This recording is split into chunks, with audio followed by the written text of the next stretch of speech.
What's the meaning of brain dead?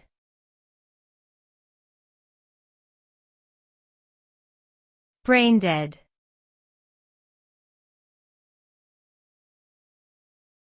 Brain dead.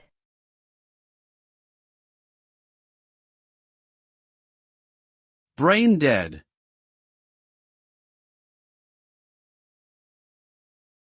Brain dead.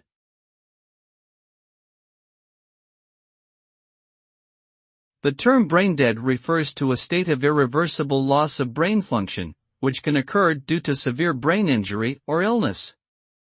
In this state, the individual is considered legally dead, as there is no possibility of recovery or conscious interaction with the environment. The cessation of brain activity leads to the failure of vital organs, such as the heart and lungs, which depend on the brain's signals for normal functioning.